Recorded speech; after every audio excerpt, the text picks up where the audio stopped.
Question 226. Sir, I'm there. Question 226. Let the question be answered.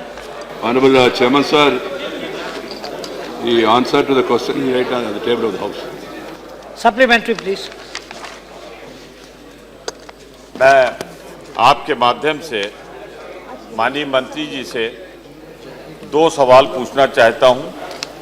जो इन्होंने जवाब दिया है, बड़ा विस्तृत जवाब दिया है महाराष्ट्र का और उत्तर प्रदेश का, इसमें जो टारगेट है इनका, महाराष्ट्र का 122 और पूरा हुआ है 36.873।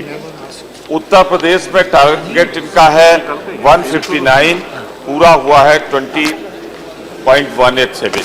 तो मेरा एक सीधा सा सवाल है कि इसकी प्रगति धीमी है, तो क्या इसको शीघ्रता से पूरा कराने के लिए महाराष्ट्र और उत्तर प्रदेश सरकारों की मदद करेंगे एक विशेष रूप से? सभापति जी, सदस्य प्रमोद जी बहुत अनुभवी है। केंद्र सरकार मंजूरी देते हैं और गाइडेंस इश्यू करते हैं और बीच में पूछताछ करते हैं, मगर स्कीम का अमल करने का दायित्व तो मुख्यतः प्रदेश सरकार के ऊपर है।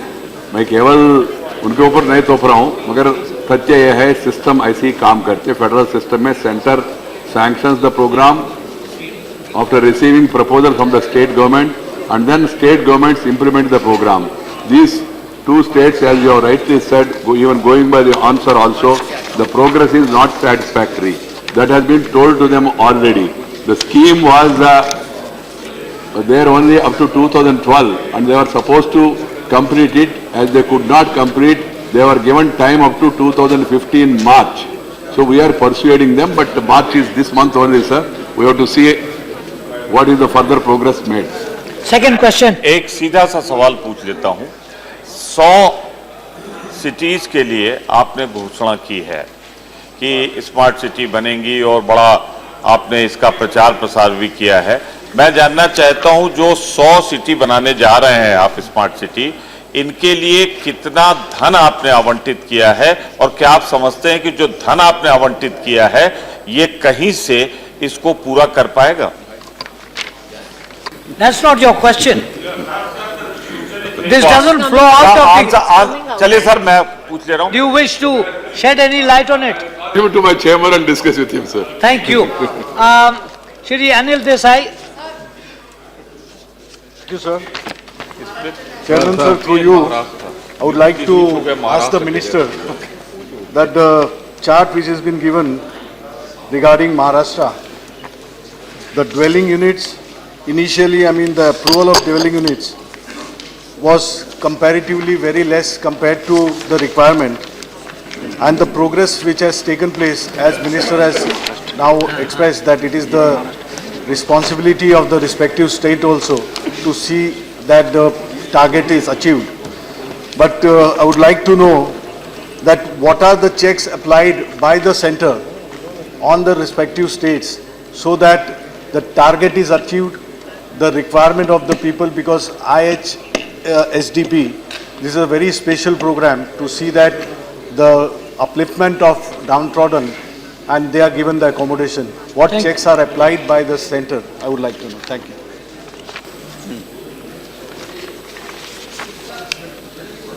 Chairman, sir, as I have already submitted, the progress is monitored from time to time and necessary guidance is given. But at the end of the day, it has to be implemented by the state government. These 28 cities of Maharashtra, which were sanctioned, these dwelling units, the dwelling units approved are 72,504 and the number of units which are in progress are 35,000 only. And then 36,873 are completed. Almost 50% only could be completed. The other things are in progress. They are supposed to complete them by the end of this month. And then out of that 17,966 houses are already occupied also. Sir, periodical review is done at the central level. Even the chief secretaries at the state level also, they also monitor it from time to time. That is the system available as on now. Shrimati Rajni Patil. धन्यवाद sir.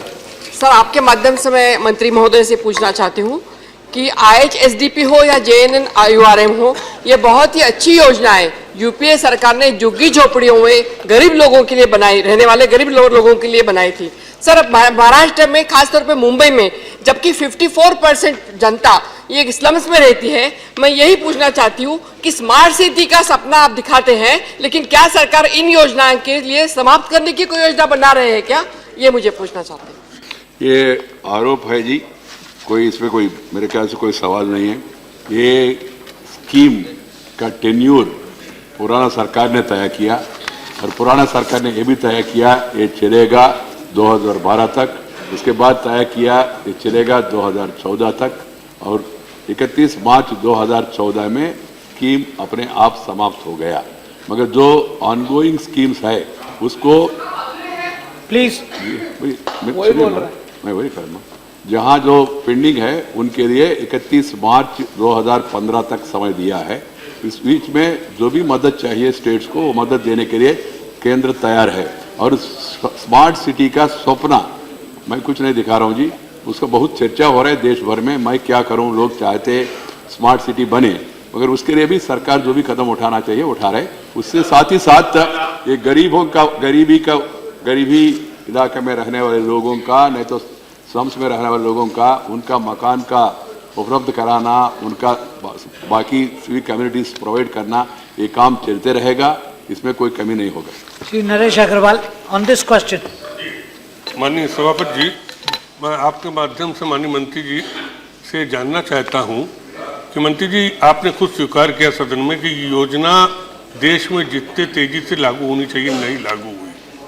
तो मैं आपके माध्यम से माननीय मंत्री से जानना चाहता हूं कि योजना सफल क्यों नहीं हुई, उसके लिए राज्य सरकारों ने कोई आपको पत्र लिखा कि क्या कठिनाई हुई? और राजीव गांधी योजना जो आवासीय योजना थी, उसमें जो आपने राज्य सरकार के लिए कंपलसरी किया कि जमीन राज्य सरकार उपलब्ध कराएगी, धन आप उपलब्ध कराएंगे, वो समस्या चूंकि राज्य सरकारों के सामने है, तो क्या आप सदन में घोषणा करेंगे कि इस योजना में जमीन की भी उपलब्धता या उसमें जो धन लगेगा वो केंद्र सरकार देगी? सरकार क्या करेगा? Sir, politely I would like to submit to the House. The former minister also is smiling. She also knows the problem. Sir, land is a state subject. If you want to have some developmental activity, particularly for the poor people, the minimum thing the state can do is providing the land. I do agree, even for the state also, land is becoming costly because land prices are going up. But there is no way central government to acquire the land, bear the cost of the land and also fund the scheme. That's not practically feasible, sir. There are responsibilities. Naresh ji please. जमीन जब acquire नहीं करेंगे तो जमीन मिलेगा नहीं। ये तो सरकार का जमीन देना, नहीं तो अक्वायर करके देना। सरकार के जमीन माने स्टेट गवर्नमेंट का जमीन ही होता है, सेंट्रल गवर्नमेंट के पास जमीन नहीं होता है। जो होता है वो रेलवे के लिए, नहीं तो डिफेंस के लिए, नहीं तो और कोई सेंट्रल गवर्नमेंट ने अक्वायर करके रखा उसी के लिए होता है, पोर्ट के लिए वगैरह होता है। इसलिए जो जमीन स्टेट सब्जेक्ट है, जो हमारा नरेश जी ने जो सुझाव दिया वो प्रैक्टिकली पॉसिबल नहीं है। Question 227। Yes. 227, please. Just please sit down. It's not your turn. Please. No, please. How do you know? Question 227. Question is laid on the table of, answer is laid on the table of the House. माननीय, दिल्ली में वायु प्रदूषण के स्तर के संबंध में मैंने 11 दिसंबर 2014 को तांत्रिक प्रश्न संख्या 248 पर प्रश्न उठाया था। माननीय मंत्री जी ने जो उपाय 11 दिसंबर 2014 को बताए थे, उसमें आज भी कोई परिवर्तन नहीं हुआ है, बल्कि वायु प्रदूषण का स्तर और अधिक बढ़ गया है। विभिन्न एजेंसी रिपोर्ट का दावा है कि दिल्ली एक बहुत प्रदूषित राजधानी बन चुकी है। इस प्रदूषण से स्कूल के मासूम बच्चे और दमा जैसे बीमारियों के शिकार हो रहे हैं। माननीय मंत्री से ये मैं जानना चाहता हूं कि सरकार इस गंभीर समस्या का समाधान कब तक निकालेगी? ये सही है कि दिल्ली की हवा निश्चित रूप से प्रदूषित है। अब नहीं, ये विरासत में मिला है। हाँ, और एक ध्यान रखिए, मुझे लगता है हवा में तो राजनीति मत करो। साफ सुथरी हवा अगर हमारा जन्म सिद्ध अधिकार हमें बनाना है तो प्रयास सबको करने पड़ेंगे। और हमने राज्य सरकार के साथ 3 मीटिंगें की है। उनको 31 मार्च तक पूरा शॉर्ट टर्म मेजर्स क्या लेने हैं, लॉन्ग टर्म मेजर्स क्या लेने हैं, इसका सारा नक्शा बन गया है चर्चा से।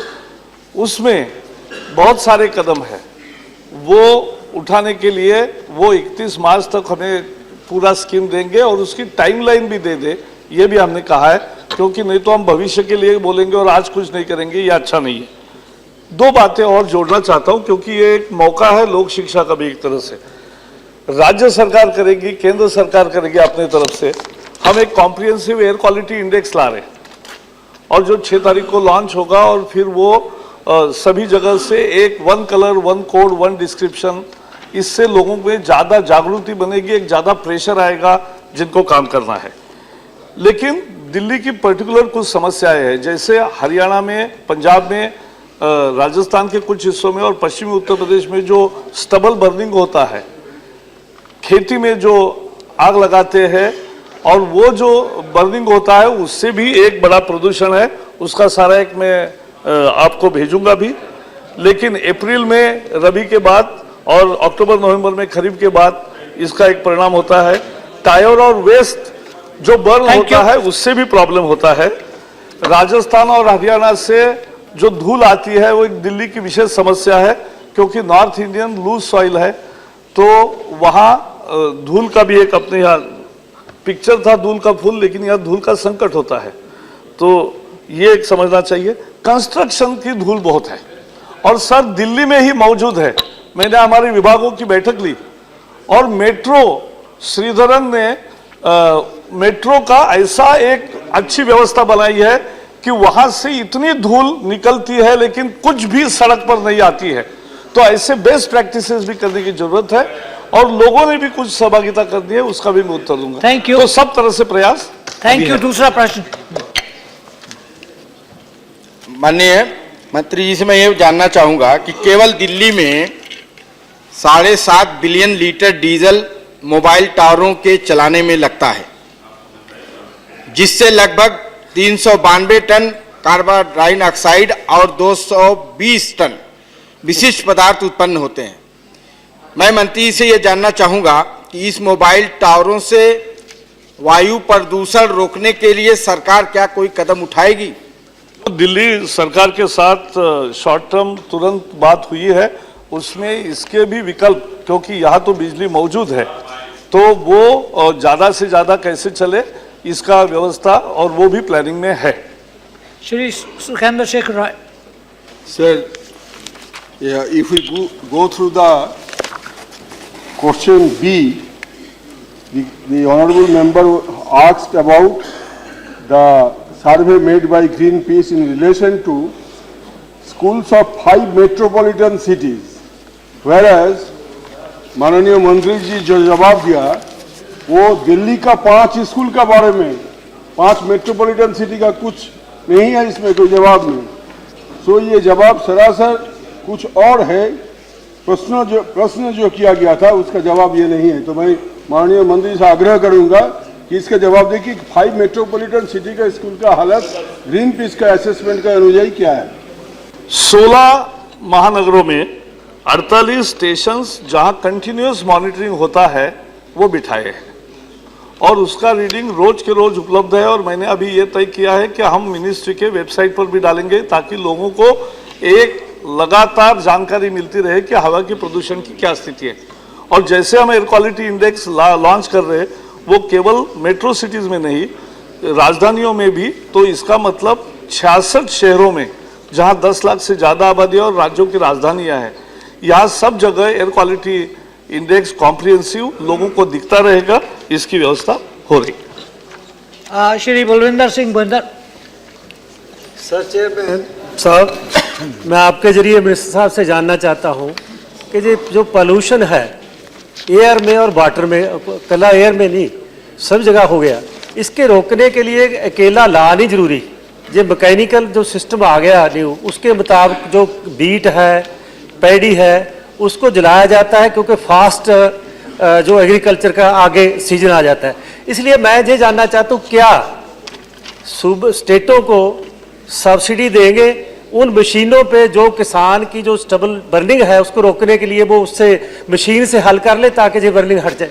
Thank you. देखो, स्टबल बर्निंग एक सही बहुत बड़ा मुद्दा है और इससे कार्बन डाइऑक्साइड वायु, carbon monoxide, sulphur dioxide, oxide of nitrogen, methane, non methane volatile organic carbon और अमोनिया NH3 सब आता है इससे, और इससे ही प्रदूषण बढ़ता है।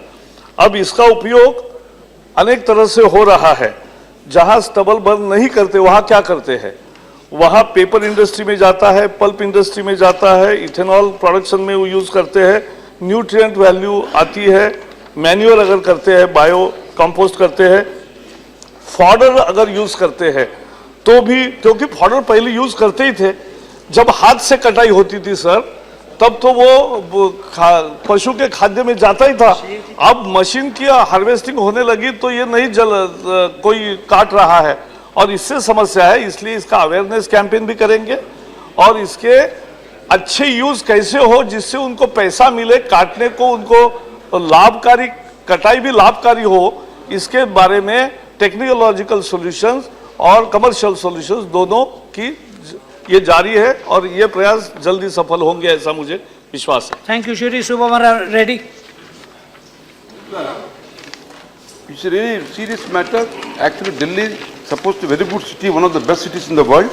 But very surprising that as per the World Health Organization's information, 10 times higher than the safety limit actually prescribed by the World Health Organization. It's a very gambhir baat hai.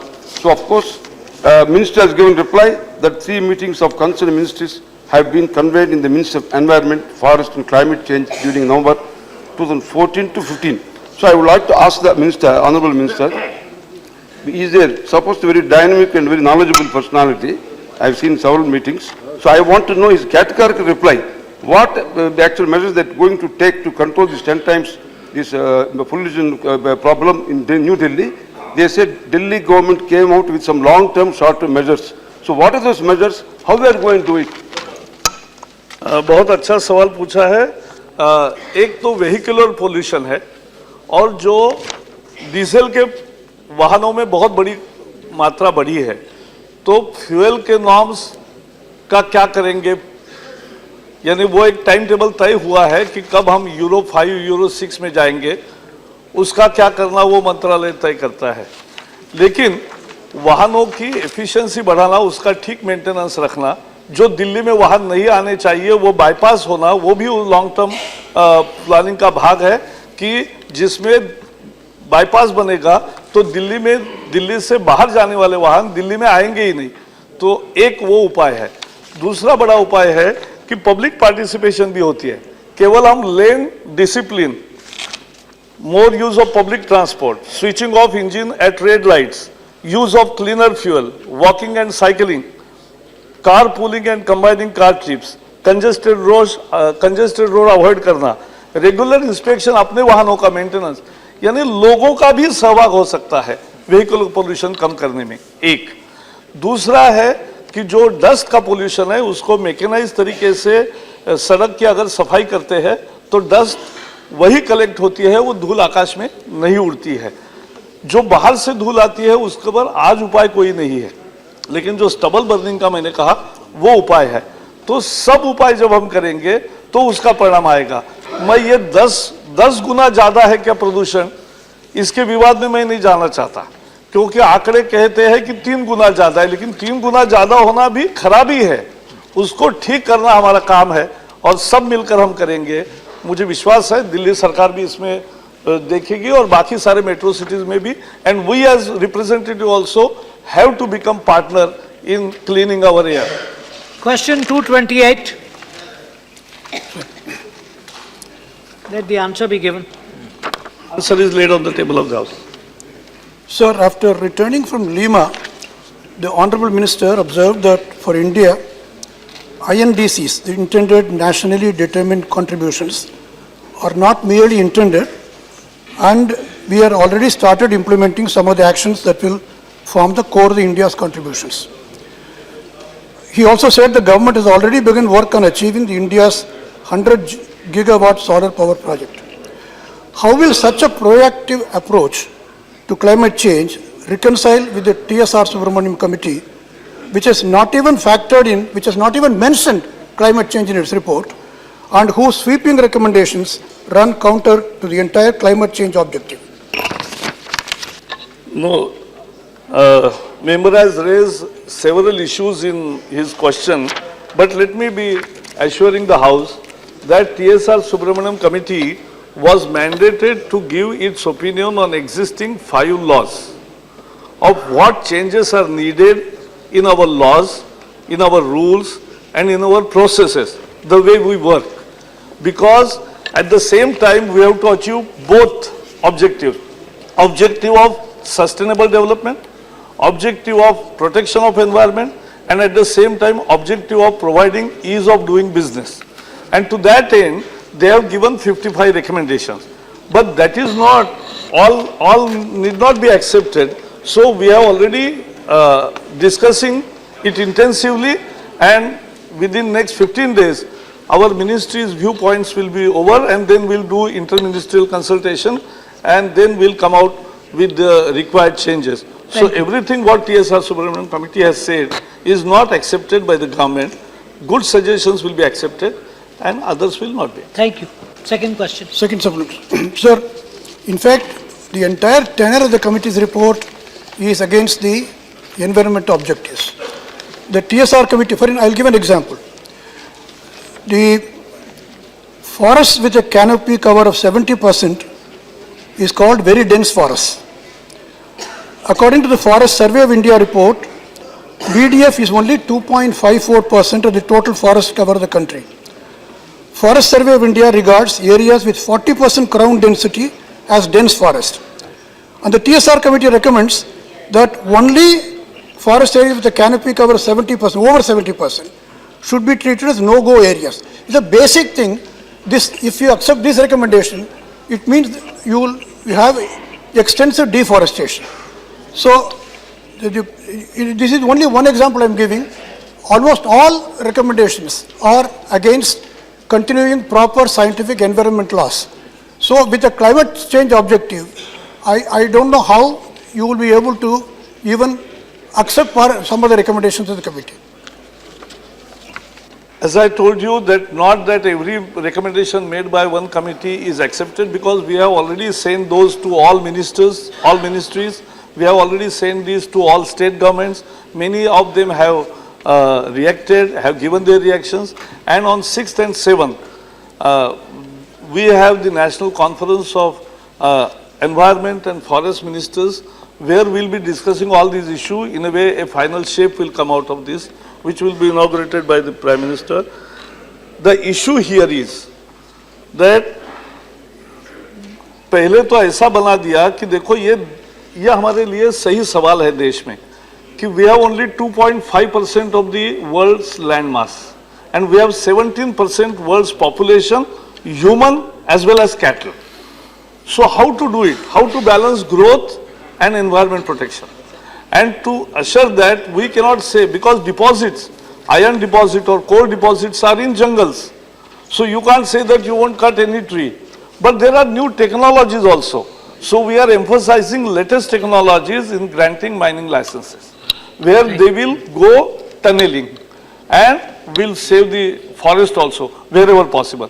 Where there is not possible, we are taking adequate care by compensatory forestation. As I told you earlier, कि compensatory afforestation में पिछले 10 साल के झगड़ों के कारण 38,000 करोड़ की राशि हमारे पास आज पड़ी है, वो राज्यों के और जंगल घना करने के लिए, हरित करने के लिए देनी है। उसके लिए कोर्ट में मसला है, हमने पेश किया है और उसमें लगे तो उस पर बिल की भी हमने तैयारी की है कि आए तो वो बिल अगर तैयार करने की बात आई तो हम सदन के सामने आएंगे। Doctor Karan Singh. Mr. Chairman, sir, the malign effects of climate change are upon us. All these erratic weather conditions that we are seeing, the unseasonal rains, the droughts, the avalanches, the excessive snowfall in the Himalayan regions, the rise of the oceans. Climate change now is not some theoretical problem, it is actually upon us. Now, how are you going to bring this law? I was shocked to learn from the questioner that the Subramaniam Committee report apparently goes counter to our broader objectives. Now, if that is true, it is very unfortunate. I would ask the Honourable Minister through you, sir, when you are going to bring before the nation a comprehensive law that takes into account both climate change and the environment. There should be a full-fledged discussion on that, because there are a lot of experts in this country who have their own views on these matters. But it cannot be delayed too long. My submission is that we need within the next 2 or 3 months to have a document before us, to have a thorough discussion, and then to pass the necessary legislation. Will the Honourable Minister please assure us about that? Karan Singh ji ने जो सवाल पूछा है बहुत महत्वपूर्ण है और मैं आपको एश्योर करना चाहता हूं कि हम we are exactly on the job and we'll produce our first draft, which will go to inter-ministry and then in the cabinet. But we are in that process, and we want to bring it and treat the whole environment issue, the climate change issue, the forest and making more afforestation and a development in a sustainable way as the prime of our all laws, rules and processes. And to that end, we have made many changes and we'll make it more, but we'll present you a comprehensive picture sooner than later. Shrimati T.N. Seema. In Arunachal Pradesh, Dibang Basin projects and Siang Basin projects can together submerge more than 23,000 hectares of prime wildlife habitat and affect several endangered and unique species of flora and fauna. With reference to the Wildlife Protection Act, the HLC report does not talk about the habitat destruction due to development projects as one of the major threats to wildlife, but limits itself to hunting, poaching, man-animal conflicts and loss of corridors. What is the opinion of the government regarding protecting wildlife habitat and endangered species? This question is actually is not related to the question which is asked on which we are discussing. But let me assure members that wildlife protection is also part of our ethos, because wildlife, if it doesn't exist, then forests don't exist. If forests don't exist, wildlife don't exist.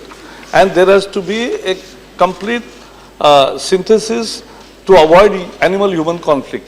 And therefore, we have taken all views on concept. But when you do some dams or you do erect irrigation projects, there will be a submergence of certain areas. But there is a wildlife plan, wildlife management plan in every project, that I can assure you, which takes care of both development and wildlife. Shri Ayu Singh Dev. Thank you, sir. Sir, the honourable members have already spoken about the controversies in the Environment Law Management Act. Sir, I would like to know from the honourable minister, India is currently the 4th largest emitter of the world, in the world, with 6% of the greenhouse gas emission contribution. There is tremendous international pressure on the Indian government to commit to carbon emission reduction plan.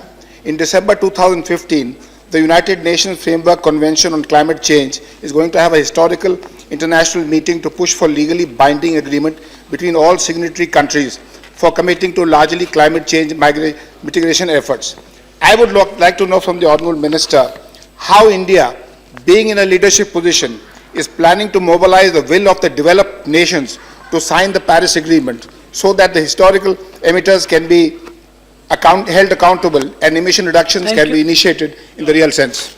It's a very important question again, because in Kyoto what happened we saw that United States of America, Canada, Australia, New Zealand, Japan all remained outside the Kyoto arrangement, and therefore the objective of any such protocol could not be realized.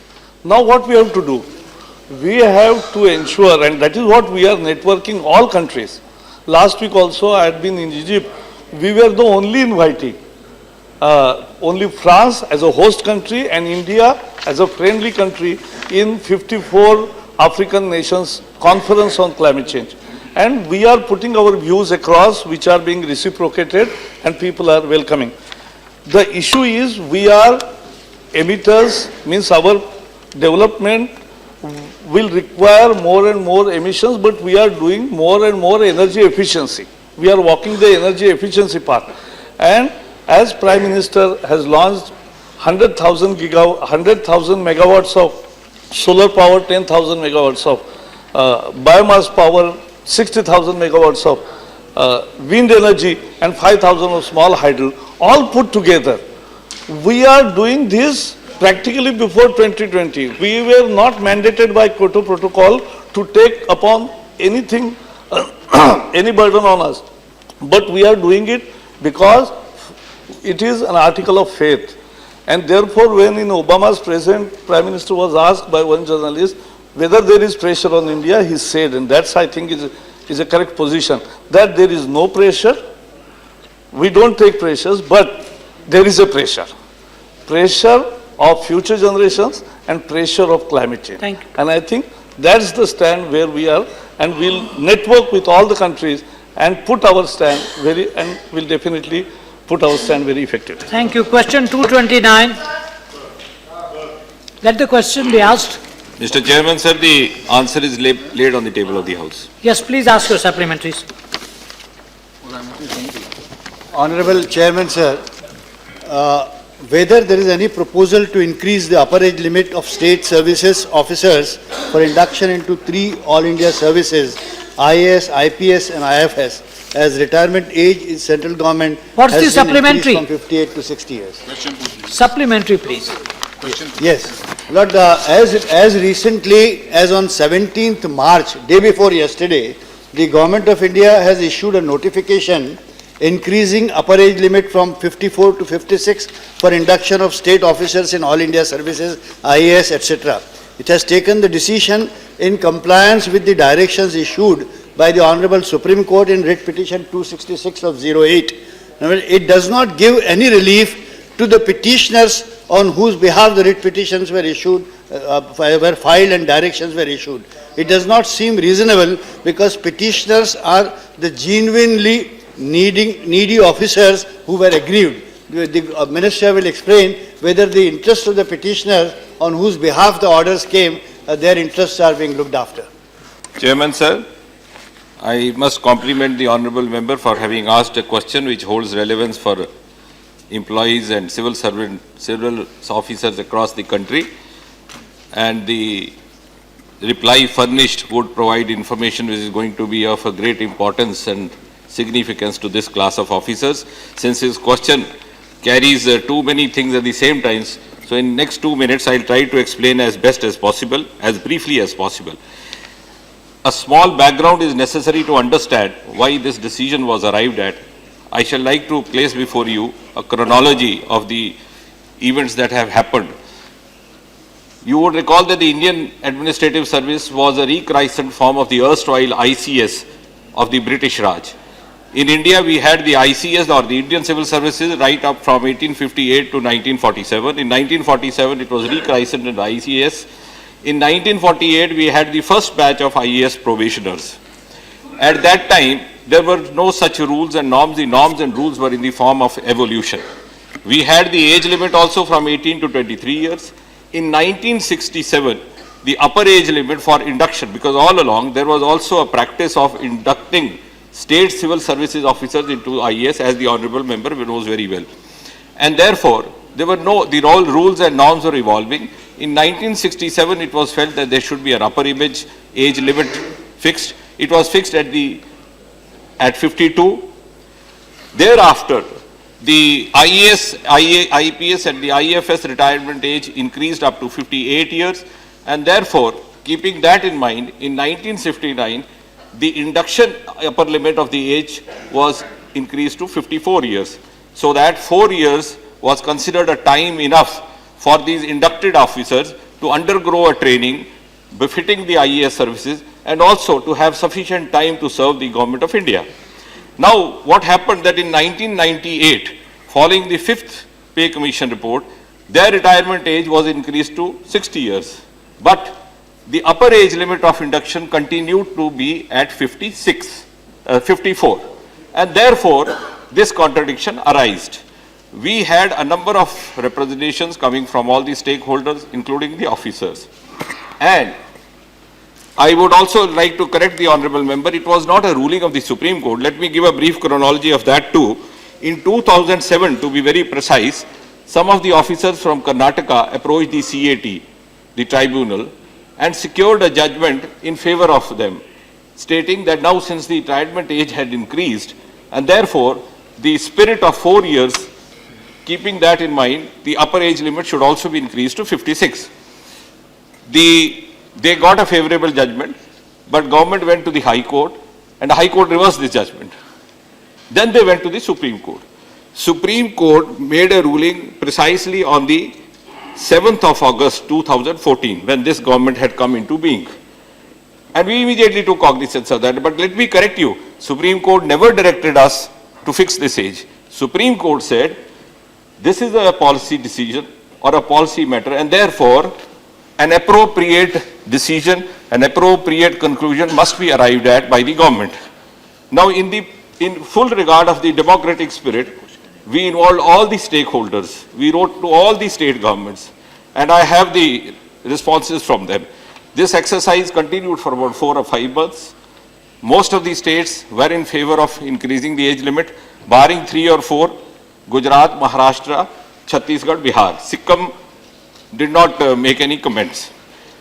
After having gathered this consensus, an opinion was arrived at that, look here, there was some reasonability in this, rationale in this, and considering that, a proposal was moved, and precisely as the honourable member said, on the 17th of this month, a notification has been duly issued. Thank you. Second question, if there is any. No, that's all. Shri Satish Mishra.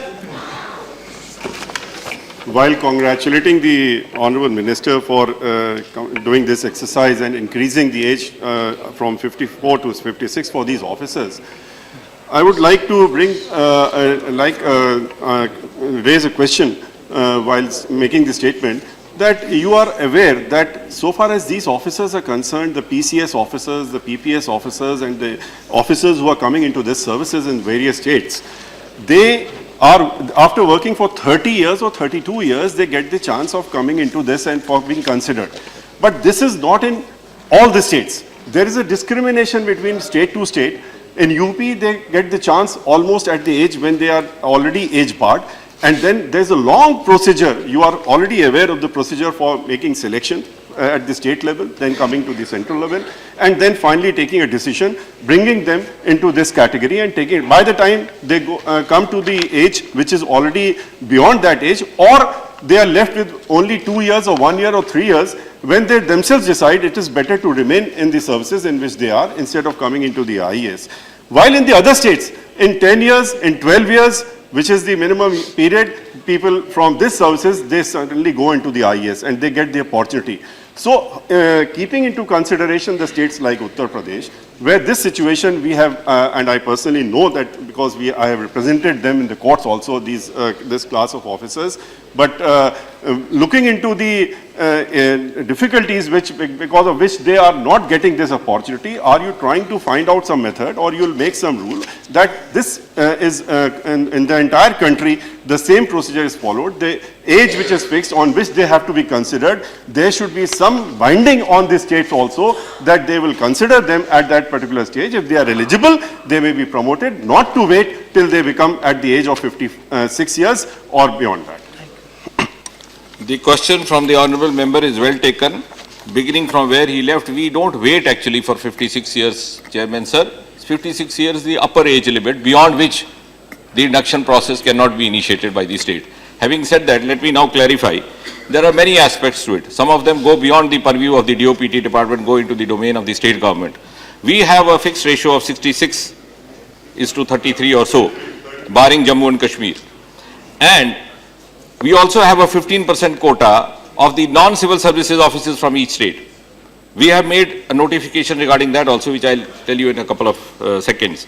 Now what happens is that the number of vacancies arising from each state are calculated for that given year from the period starting 1st of January to the 31st of December of that year.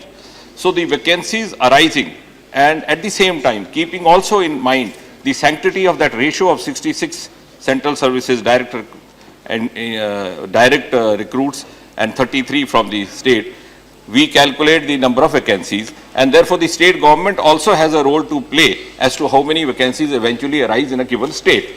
Once the state government makes this proposal, we immediately get into action and we start the induction process. And after having made the induction, we give them a training for about 2 months, and then they are ready to be in the job. Even if it is 56 years, they have 54. As far as, since you know the subject very well, you would also appreciate that 15% of the non-civil services or non-provincial civil services servants who are inducted, there's a provision to induct them. For them, there was an anomaly that the age limit was calculated on the 1st of January of the succeeding year, whereas for the state civil services, it is calculated on the 1st of January of the given year in which the vacancies are calculated. We have corrected that anomaly as well, because there was a complaint and a grievance that the state civil services officers, by this context, suffer a disadvantage of being, inducted 1 year earlier, and therefore suffering 1 year of loss of service. And that notification has also been issued almost simultaneously on the 17th, whereby this 15% also. So we have tried to bring in as much of uniformity as possible, going by the spirit of the question raised by you. Thank you, Chairman, sir. Shri Ajay Sancheti. Sir, asking a similar question to what the Honorable Member Mr. Satish Mishra has asked, is there any proposal in front of Government of India to make a data bank of all the state of the officers so that the uniformity is maintained while promoting from state cadres to the Indian cadre services? Thank you.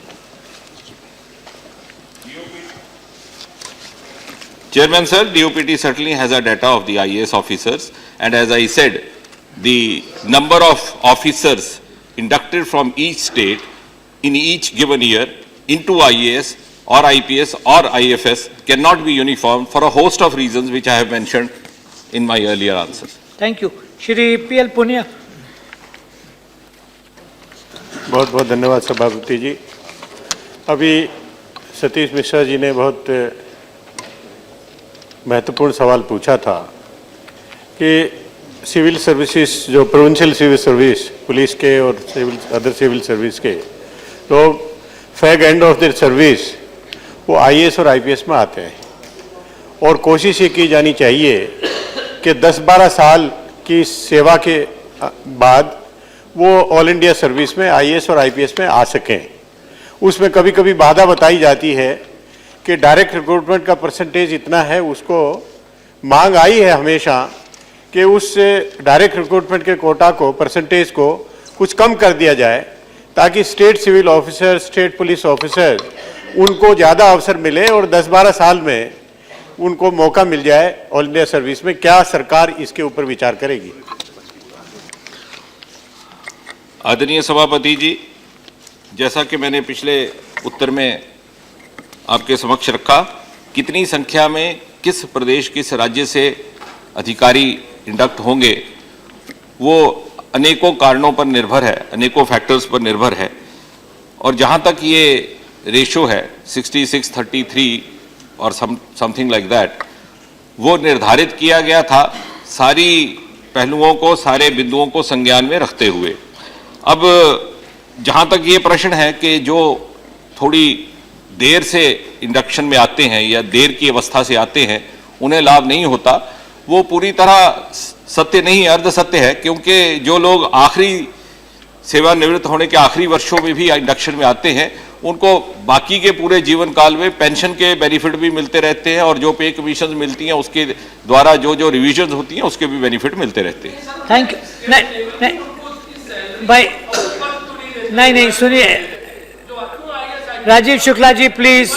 No, this is not your question. I appreciate your This is not your question. I appreciate your intervention, please. sir, but I appreciate your intervention, but I am only responsible for DOPT in the Government of India. Thank you. Question 230. Question, 230. Yes. Let the answer be given. The answer is laid on the table of the House. Supplementary, please. Sir, thank you, sir. Sir, I agree that the Department of Personnel and Training is the nodal department for the training. But, sir, I would like to know from the Honorable Minister, will the stress management courses, will it be based on the Western corporate concept, like in US, UK, etc., where it will be a series of lectures, or it will be some sort of physical activities? The honorable member has asked a question which goes with the kind of spirit that the nation is living through. You would appreciate that during the visit of the Honorable Prime Minister to the UNO and his address in September last year, he made a call for observing a day for yoga, and I think it was one of the rare instances in the history of UN that within 3 months, in December, out of 193 members, 175 unanimously agreed to observe the June 21 as International Yoga Day. Taking a cue and taking also the concern of the various sections of society, as well as the kind of realization of yoga and the other stress-relieving activities which are now being realized by world over, the DOPT department has also initiated a number of activities on these lines, which include the yoga, the sports, the cultural activities, the stress-relieving measures. As far as the honorable member's question goes, and she's asked about this, she would be happy to know that only yesterday we had a sports tournament, a cricket tournament, which would also gladden Honorable Member Rajiv Shukla ji. Now, as far as the What's so new about it? Yoga activity, we'll take care, sir, next time. Sure. We are sorry, because this was just an initiation.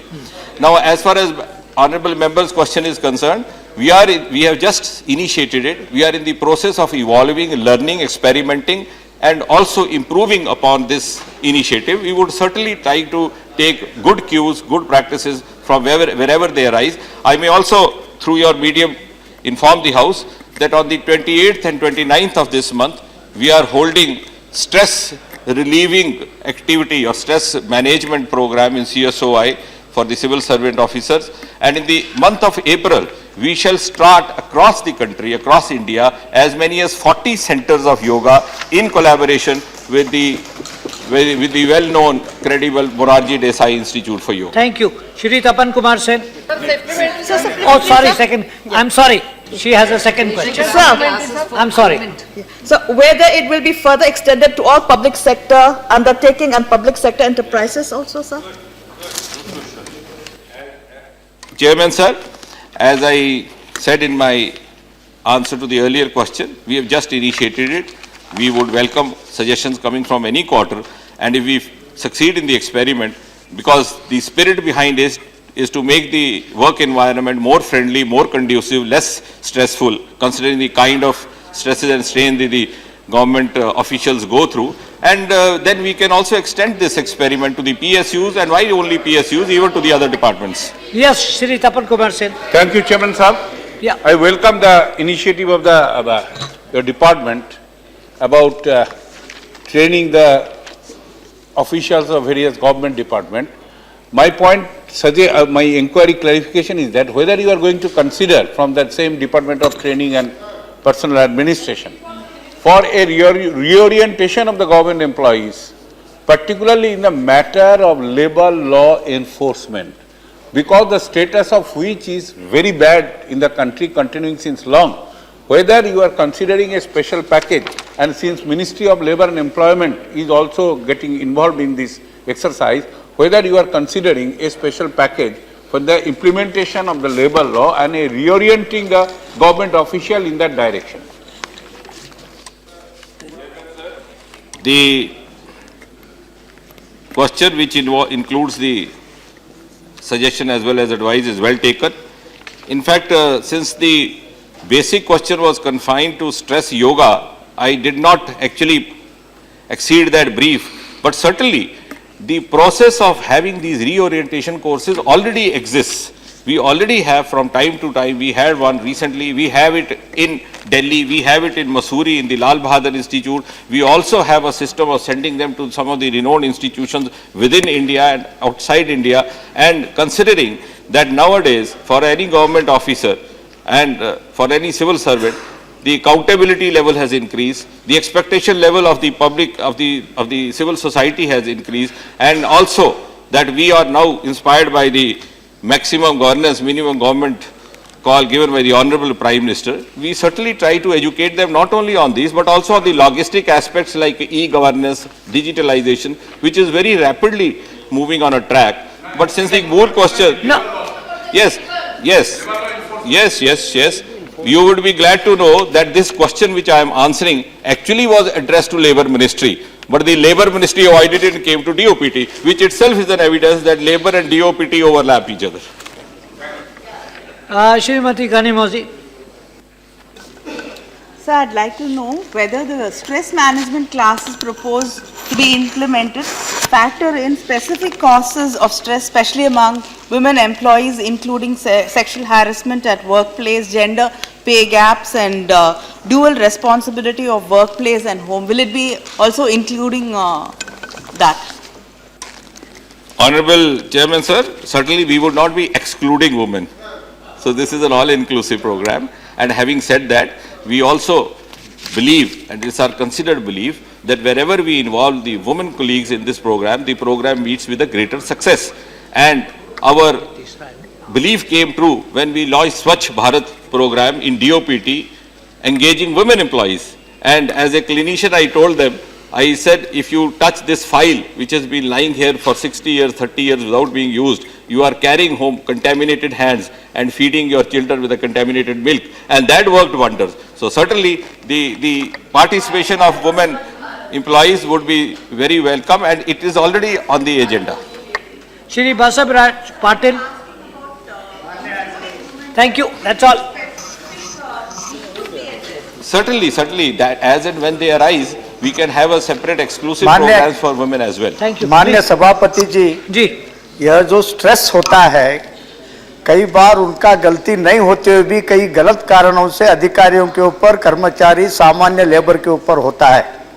क्या इन कारण stress निर्माण करने के कारण क्या होते हैं, जो इलीगल होते हैं, गैर कानूनी होते हैं, जिसके कारण आदमी परेशान होता है? बाद का मैनेज करना अलग है, इसका मैटर को इकट्ठा करके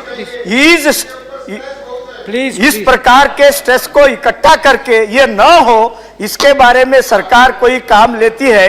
क्योंकि अभी जैसे बीके रवि पुलिस ऑफिसर का डेथ हो गया, it is because of stress doing duty, because of stress doing duty. No, please ask question relating to this सभापति महोदय, मैं इनकी भावना को समझता हूं, उसकी कदर करता हूं। इनका इस सारे बात का तात्पर्य ये है कि स्ट्रेस के कारण बहुत से होते हैं, देखे अनदेखे, कहे अनकहे, वॉलंटरी इनवॉलंटरी, और धीरे धीरे उन सब का संज्ञान करने का समाधान करना हमारा प्रयास रहता है। और जिस प्रकार से हमारा प्रयास आगे बढ़ेगा, इन सभी कारणों का संज्ञान भी लिया जाएगा। यदि आप अनुमति दें तो सभापति महोदय, फैज अहमद फैज का एक शेर है कि वो बात सारे फसाने में जिसका जिक्र ना था, वो बात उन पर बड़ी नागवार गुजरी। तो कई बार ऐसी बातों का भी स्ट्रेस रहता है। तो हम आने वाले समय में आपके प्रोत्साहन से और आपके सहयोग से इन सब बातों का संज्ञान Thank you. Question 231. 231. Yeah. Answer is laid on the table of the House.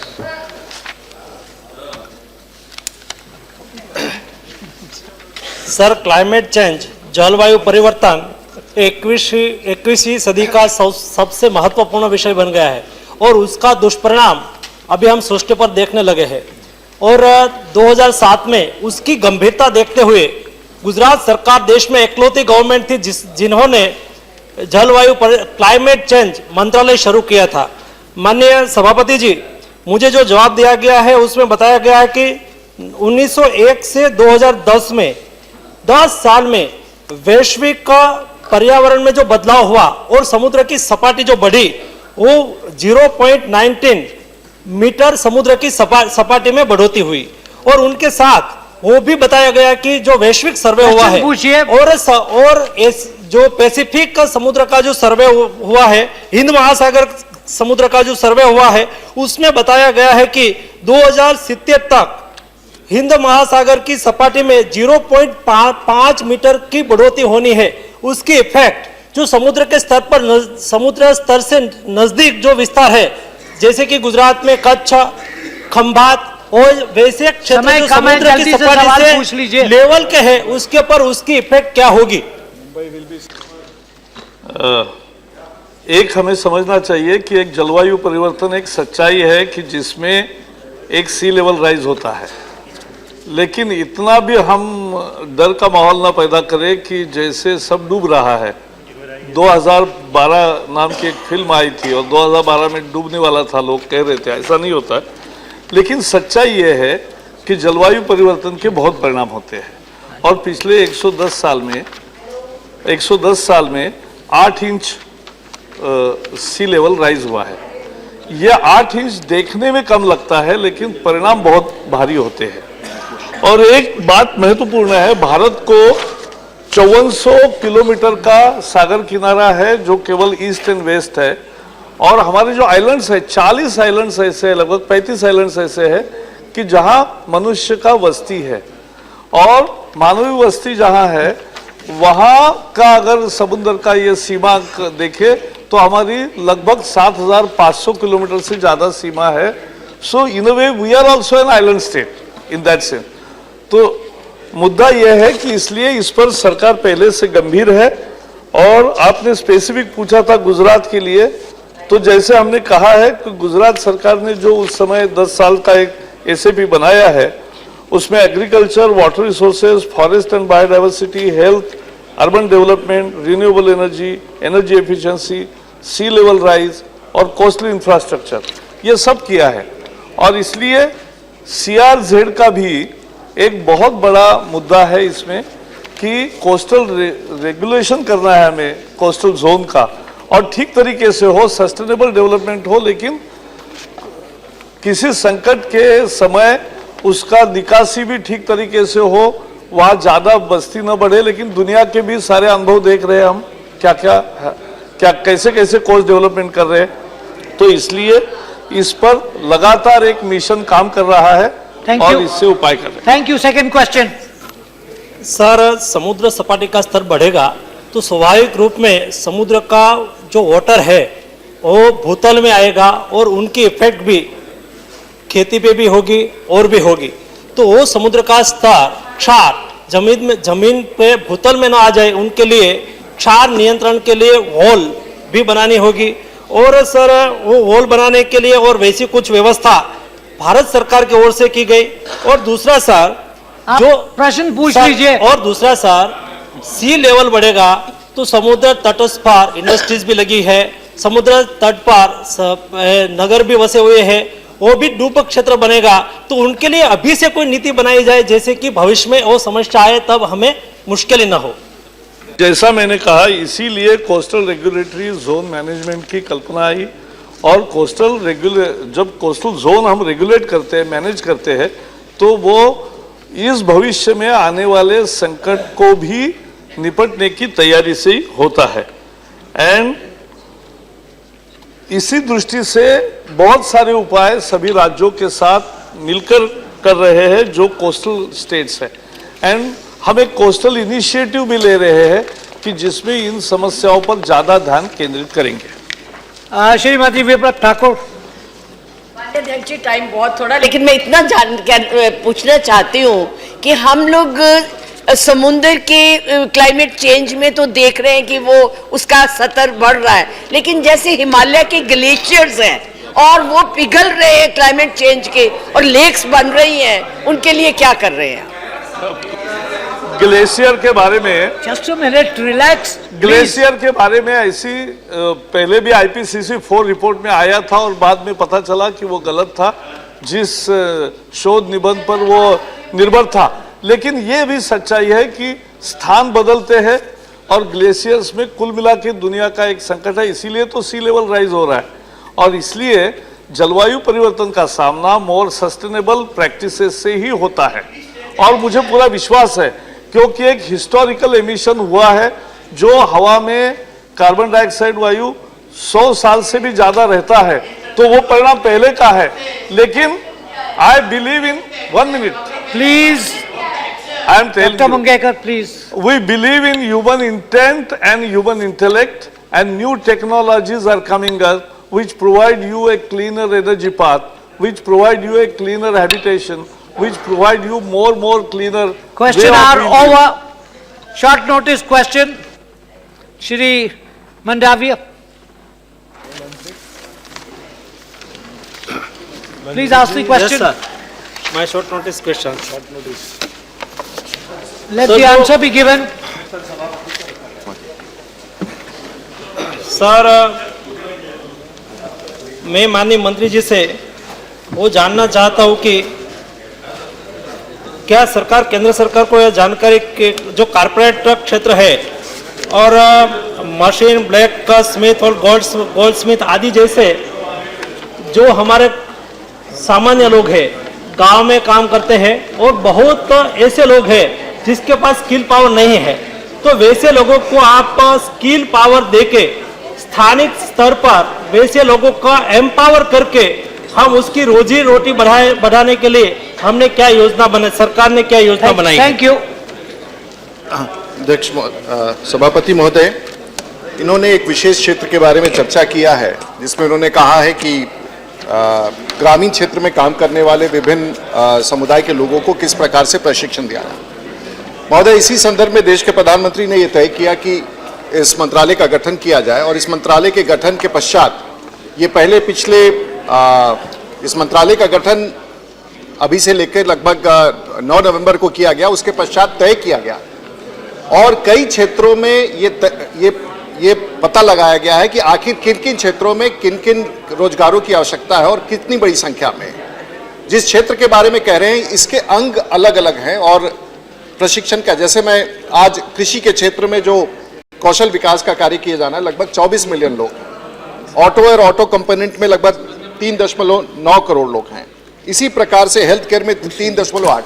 ये जिस क्षेत्र के बारे में कह रहे हैं वो देश का सबसे बड़ा क्षेत्र है, उसमें 24.8 करोड़ लोगों को प्रशिक्षण दिया जाना है।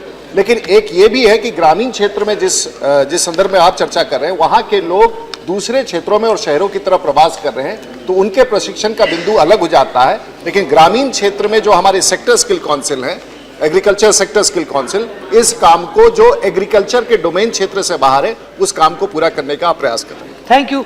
दूसरा प्रश्न। सर, उसका जो कौशल्यवर्धन है सबसे इम्पोर्टेंट मैटर इसलिए है कि वो उनका जो कौशल्यवर्धन होगा तो और जो कंपनी, इंडस्ट्रीज उसमें स्किल पावर मिलेगा।